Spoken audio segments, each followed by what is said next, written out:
If you're a Cleveland Browns fan looking for a break from the emotional roller coaster that is the price we pay from loving then hating our Browns, then a big welcome to Cleveland Browns Anonymous, a group therapy podcast to help you survive the season. So let's start our meeting. Hi, everybody. This is Mike and Brook on a kind of an early winter day here in Cleveland. Gray. Leaves are all still glorious, different colors with a little coating of snow. But it's all going to melt in the next day or two, and then I'm looking to play some golf this weekend instead of watching the Browns game. How you doing, Brook? I'm okay. I had a long day yesterday. Well, you don't have to worry about putting ice cubes in your cold plunge, right? No, this morning was extra cold at 6:30 in the morning. Okay. Well, now everybody, now you know why we established Cleveland Browns Anonymous. How many years have we been doing this, Brooke? I think 2, 3. Yeah, well, we weren't doing the Hugh Jackson years. That's for We've had one coach. I know that. One coach. Well, okay, folks, here we are. The title of this podcast is It's the Head Coach, Stupid. And in parentheses, not the quarterback, in parentheses. Now, I've been talking about this in past podcasts, and it's just getting louder and louder. And ironically, I'm starting to see things getting picked up by Riz today. Some of the Cleveland.com beat reporters are starting to say that, the happy talk, the excuses that we don't have any talent, the line sucks, there's no receivers, there's no playmakers, et cetera, et cetera, et cetera. And this is just whistling past the graveyard, folks. In fact, I'll let you jump in here, Brooke. Listen, I'm 72 years old. I remember the Browns, great 64 year. I was 10 years old or left. Yeah, I think it was 10, 11. Listening to the championship game, Browns win 27-0. The great Browns team when Blanton Collier took over from the Bill Belichickian Paul Brown, who in his latter years with the Browns was just predictable and not changing, not evolving, as the Browns were facing defenses that were geared up to stop Jim Brown. And then Blanton Collier was appointed in 1963 by Art Modell. I know I mentioned this in past podcasts, but it bears repeating.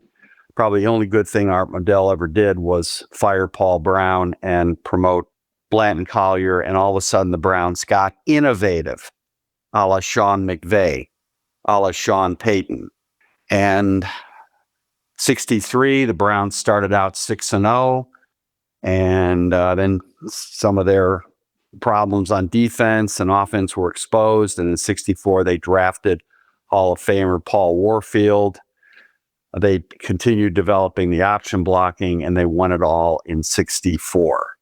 So Blanton Collier and Marty Schottenheimer have been the only good coaches the Browns have had. Blanton Collier, Hall of Fame coach.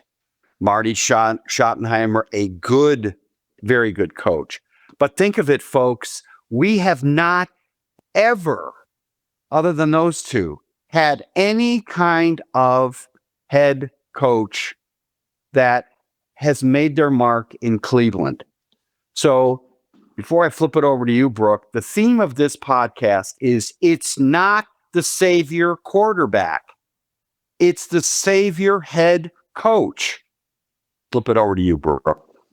Yeah, I mean, a couple hot takes. One, this is definitely a game come draft night that I'm going to be so glad that they lost. I think in the moment it was just look at that first drive, and that pretty much sums up what the Browns offense and the way they're coached is. It's a perfect example. And I even think the TV announcer said that might have been the worst 3-and-out he's ever seen, where I think it started with a hold, 2 passes, and a punt. Hey, the series opened with a hold, and it closed with jumping off sides, right? Yeah, I mean, that kind of tells you all you need to know about how this team is coached. Yeah, Mike, I do agree with you that it's definitely the coaching. I think with Dillon Gabriel, he was thrown into a position that he wasn't ready for, but that's the coach and the GM's job to make sure you put the best person out there. I mean, just look at how Joe Flacco is thriving in Cincinnati. Yeah. But I do have to push back. I would say for me, it's like 80-20. I think 80% of it, maybe more like 90-10.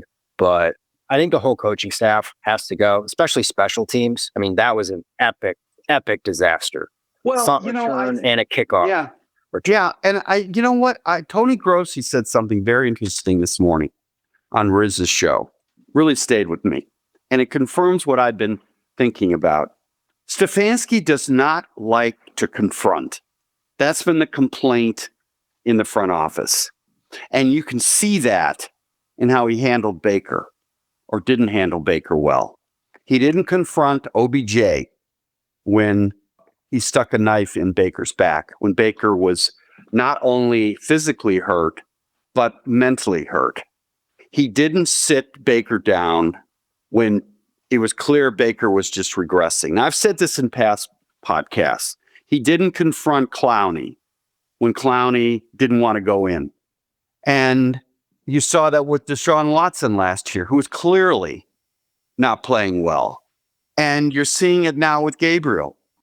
How are we going to get any worse playing Shedeur? At least he's faster, maybe a little more mobile, right? He's got a bigger arm. And guess what? He's used to being sacked, as opposed to Dillon Gabriel, who was playing behind that Oregon line. I mean, University of Colorado had a shitty line in Boulder. And the problem was that, Shedeur was making it happen with a shitty line. Look, I don't think Shedeur is the savior, but again, it just points to Stefanski's lack of changing and confronting. I got to give Tommy Rees some props here. I thought the play calling was at least somewhat imaginative. He was building off themes, rolling the pocket out, a couple of fake jet sweeps, he'd been a great 3rd and 2 jet sweep to this guy Corley.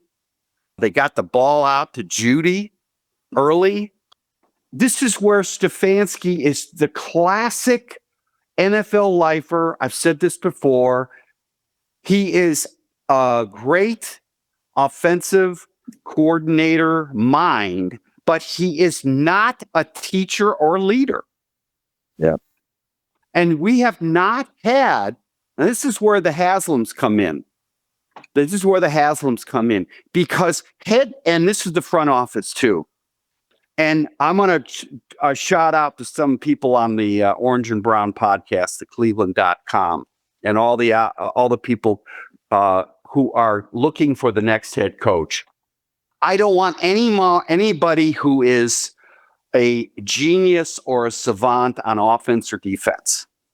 Don't give me those bright-eyed, McKinsey-schooled MBA in offense and defense geniuses, unless they're bringing along the ability to lead and motivate and push buttons and get the most out of.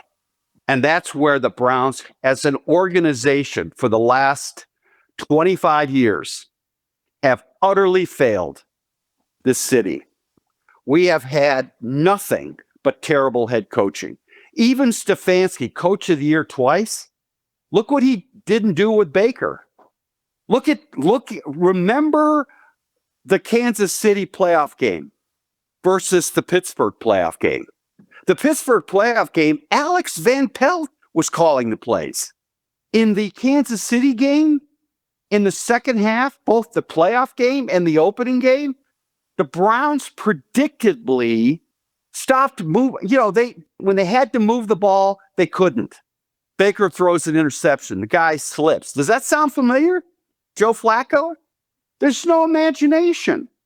once his scheme script is used up, he can't pivot beyond that, which begs the question, Deshaun Watson has gotten worse playing with Stefanski, right? Is it really Deshaun Watson? Let me throw that out for people to chew on. Could you imagine if you had a Bill Parcells, Vince Lombardi, Bill Cowher, Sean McVay developing Deshaun Watson? Maybe that suddenly it's worth those 2 first-round picks. What's your thoughts on that, Brooke? All I can say is that, like, when I hopped on TikTok last night after the game, I mean, it was just endless guys my age just, sitting in their trucks, sitting in their basements, just looking super, super defeated. And Deshaun's name kept popping up. I mean, you already gave up so much for him. It might be worth, at least if Stefanski gets axed this season, just to see what you got.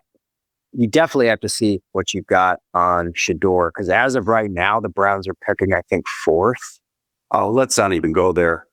Building for the draft as our Super Bowl. Riz was spot on this morning talking about that.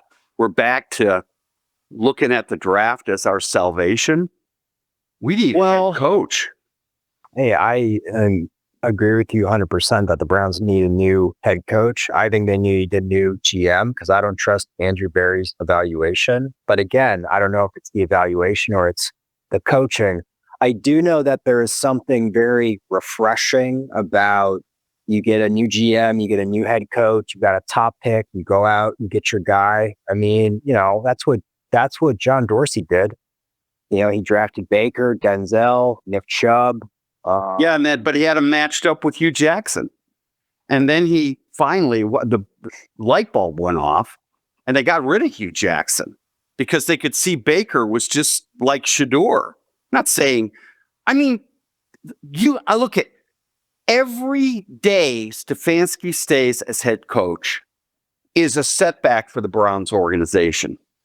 We don't know how good these players are, because he is a terrible head coach. The lack of discipline across the board with this team, it all came out against the Jets. Like you said, there's no accountability.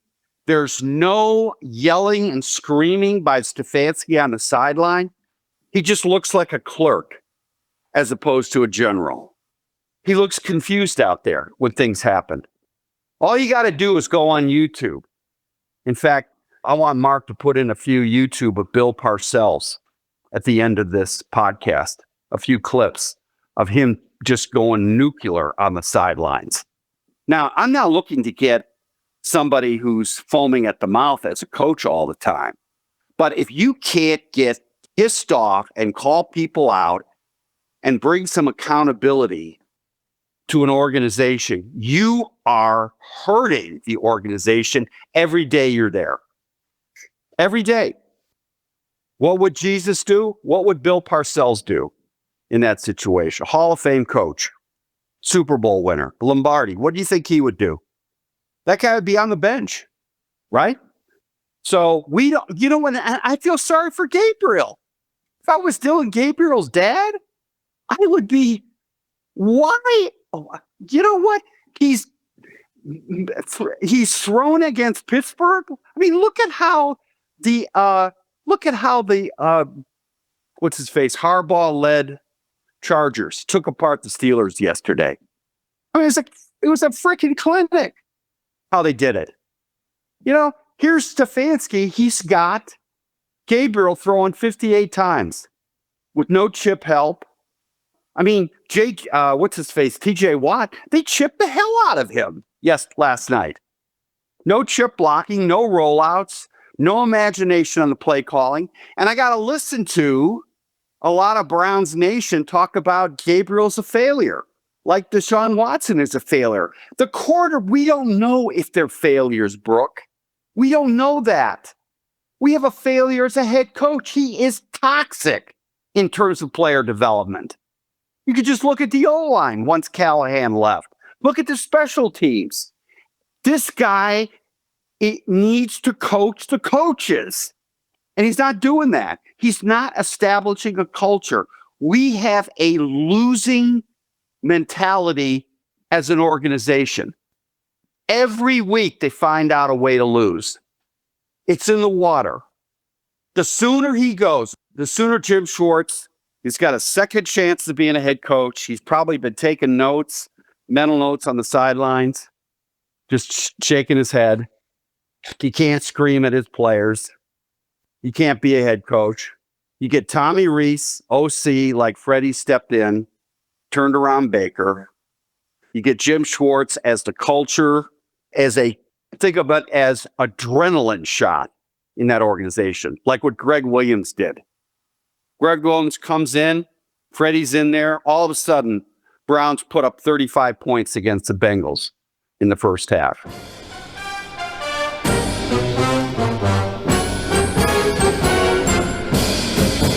Hey, let's stop here. We got to pay some bills.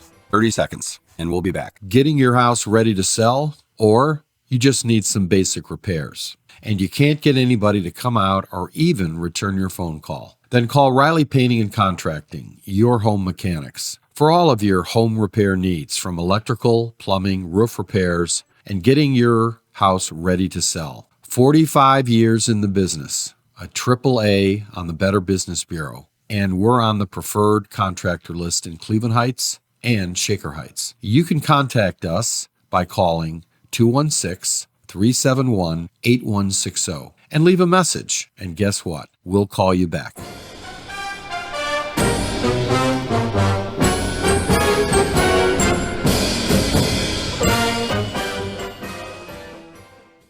Yeah, I just hope, I would love to be at the breakfast table at the Haslam's house, like what they're talking about. Because I heard one thing too, that all have their eyeballs on is when that new stadium opens, and they want to make damn sure that they've got the right head coach, they've got the right quarterback to open that stadium. But I know now, just from what I've seen, it's not the coach. With Gabriel, he hasn't played that well, but he's a rookie.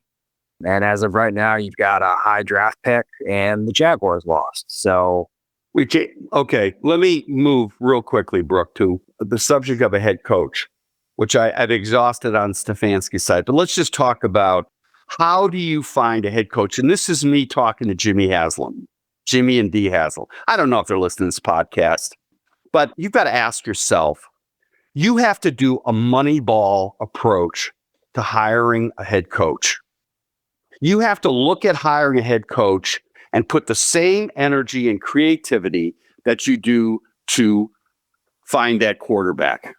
Because if you don't have the right head coach, I don't care if you're getting Tom Brady or Peyton Manning. If you don't have the right coach in place, it's pouring water in a bucket with holes in it. I mean, the stories are endless in history of football, of coaches that came in and within 1 year turned around a program. Just read the life of Eric Parsegian, who took over Notre Dame in '64 and immediately started shifting players around. And they went from a 2-10 or something, 2-8, to playing for the national championship at the end of the year. There are stories everywhere. Vince Lombardi, a 1-10 or 1-11 team. The next year, they're over 500. The next year, they're in the title game. And I don't think, when I think about how Haslam promoting Ray Farmer and Mike Pettin and the arguing going on the sidelines and ignoring the Johnny Manziel, basically, and this probably it could be Stefanski, they emasculate their coaches. I mean, if I was the owner and I heard my GM was texting my head coach in the middle of a game, he'd be fired. What would you do, Brooke? Yeah, I'd fire him. I mean, the question to Jimmy Haslam, why did you allow Ray Farmer to text your head coach? Come on, Mary Kay, ask that question. Hey, Andrew Berry. No, hey, I want Andrew Berry. Just get there and just shout it out.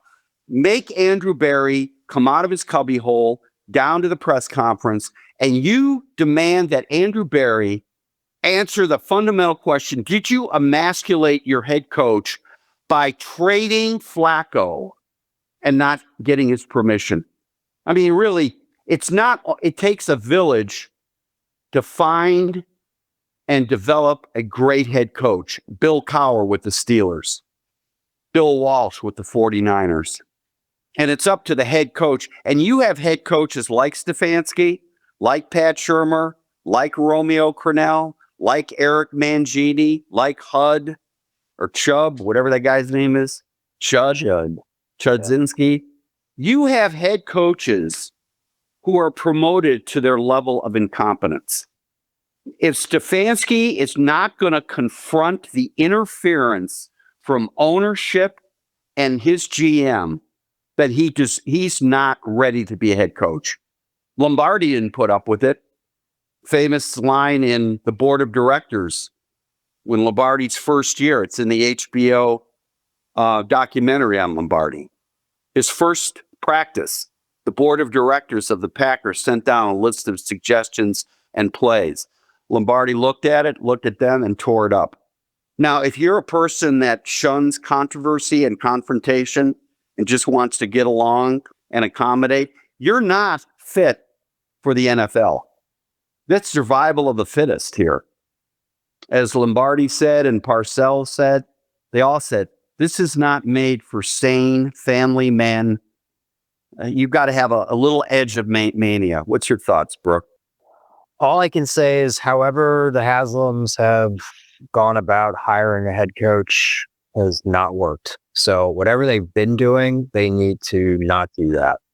So whether that's maybe you don't hire a firm to find you a head coach, or maybe you do, maybe you there's a lot of just names out there of guys who are going to be, available. There are going to be other jobs that are going to be open. Like if I'm the Giants head coach, I'm not sleeping easy.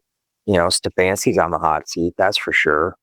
But then again, you look at the young, hot shot offensive guru last year was Ben Johnson. And look what he's doing with the Bears.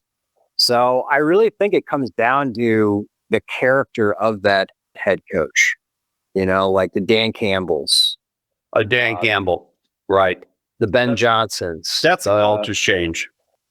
So I just think that I feel very confident that Stefanski is not the guy to coach this football team. I think if I had to pick anyone currently available right now, it's Jim Schwartz, just who's on the staff. Because, if you look at, Browns offense, Browns defense, Browns special teams. Well, it's definitely not special teams. That's a joke.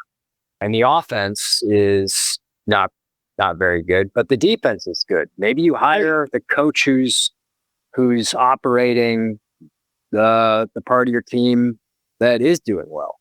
You know what? I really think you got to really, first of all, Jimmy and Dee, if you're listening to this, don't go to McKinsey. I'll just tell you what you want to hear. You need to hire, this would make a great Netflix series.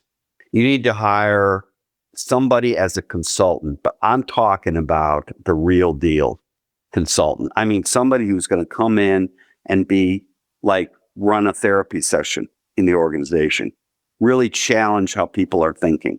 Can you imagine that consultant coming in and saying to Jimmy, why did you interfere? Why didn't you fire Ray Farmer? What motivated you to ignore your brain trust and pick Johnny Manziel? Andrew, why did you emasculate your coach?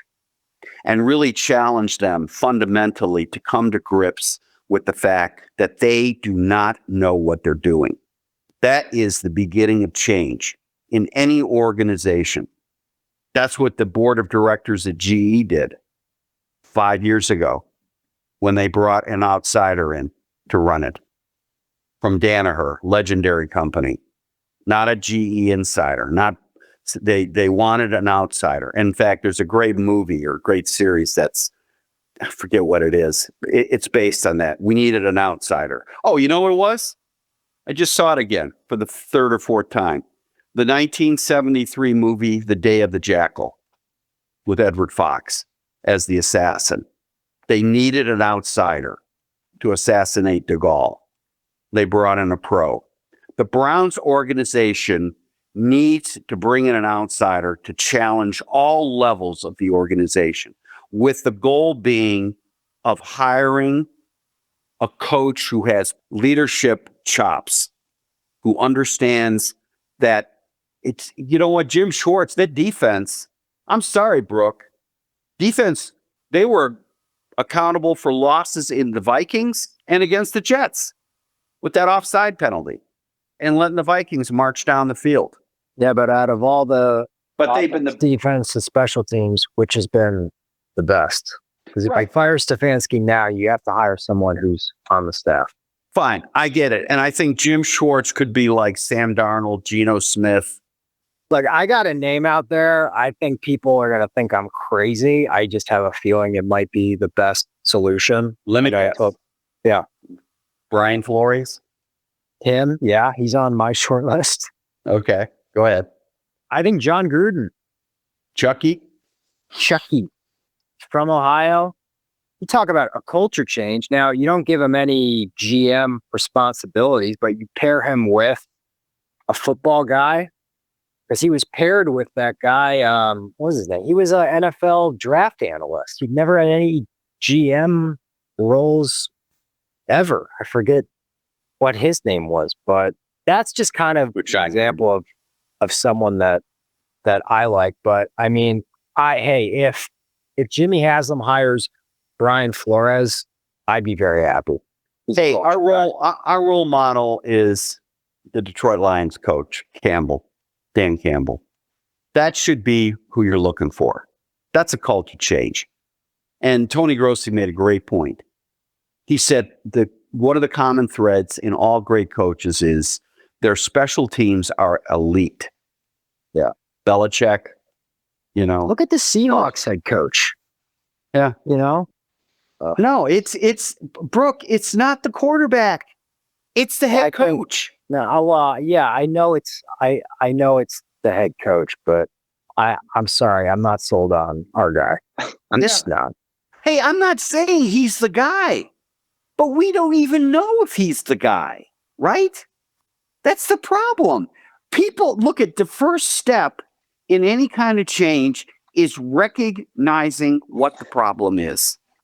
The problem is we are overly focused on the draft and on the quarterback as saviors.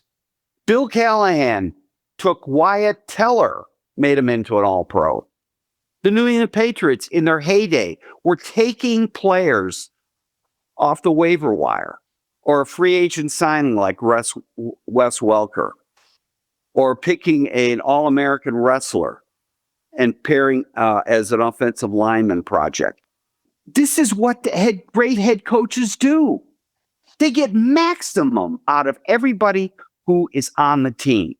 And you see that in special teams.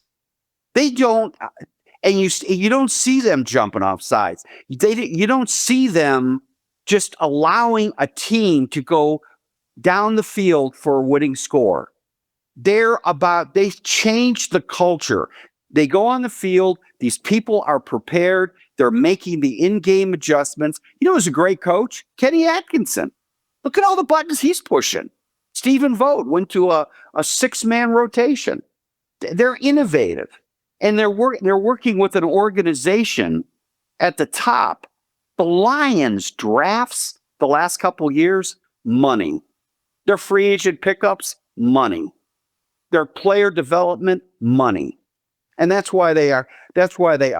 With the Browns, the head coaching is absolutely terrible. And it has been like that for decades.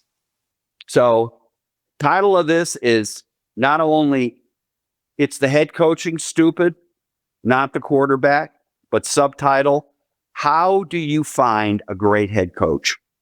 And who knows? It could be lurking right on our organization in Jim Schwartz, who now learned his lesson the first time around, knows where the pitfalls are, somewhat chastened, more of a wise veteran, a Brian Flores. That's who we're looking for. We're looking for somebody who's looking for a second chance and who's open to change and learn their lessons. Your final thoughts, Brooke? Yeah. No, I mean, we just got what we currently have now. It's just not working. So it's like I said in the other podcasts. Every time Jimmy Haslam has fired a head coach, it's been the right call. I just wish I kind of wish we could let John Dorsey have a second crack at finding a head coach. But well, let's do next podcast, Brooke. Let's do a deep dive. I don't think he's still in Cleveland. I know he's a consultant for the Lions, but that's a pipe dream. Okay, let's do a deep dive next podcast on who are the coaches out there. Who are the coaches and what? And we're gonna add some clips from YouTube, Bill Parcells, Lombardi. Hey, you want good YouTube? Look up John Gruden mic'd up. Okay. Oh my God. Let's hey folks, we're gonna have Mark. Mark, you're gonna put a few clips on to end this. Okay, let's throw John Gruden in. So, folks, bonus edition of this podcast. All right. And meanwhile, Jimmy and D, it's the head coaching stupid. Cleveland.com, Origin Brown podcast, Terry Pluto, all you out there, quit focusing on the quarterback. It's the head coach. You got a bad head coach. It's like having a fogged up windshield. You really can't see the road. We'll end on that note. Thanks, Brooke. Let's get Chucky on here. All right? All right. Okay. Bye. What's the matter, Big Easy? Is camp getting hard for you? Don't you make your mind up with him. I'm trying to get the first down. I'll tell you, I'm not going to play them if they hold. They can sit their ass down or go somewhere else. If you get your feelings hurt, that's too bad. I had this one kid, Lawrence Taylor. Now, every linebacker in the league thinks they're worth $900,000. You want to run tonight, son, or you want to act like a rabbit? You want to run or you want to duck down? If you want to duck, just go over there and get under the bench and stay there. You quit putting the brakes on. You cut it up in there or I'll get me another punt return. I don't really give a Yeah, that's right. That's what you're going to be doing Sunday when we go to Seattle. You're going to be watching the game in New York on TV. Some of these guys got to get their head out of there around here. I don't want you to get nervous because that's not Michigan State down there. That's Philadelphia, okay, kid? Little honey bunch got a little bursitis on her knee back here.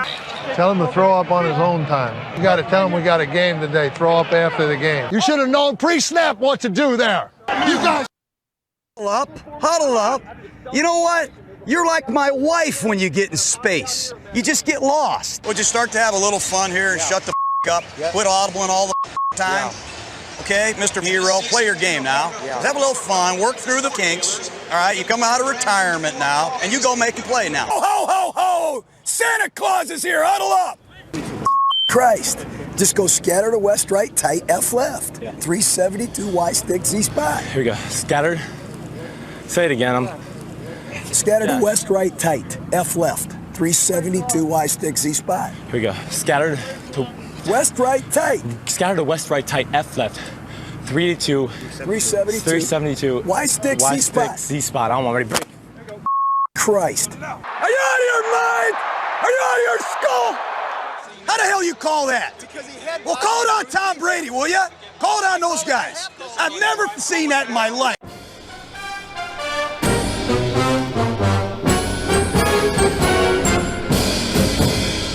Thank you for listening to the Cleveland Browns Anonymous podcast with Mike Riley. We have a lot more content on the way as we get this new podcast started. You can also check out some of our other podcasts like the Cleveland Real Estate Investor Podcast and other new ones that will start soon.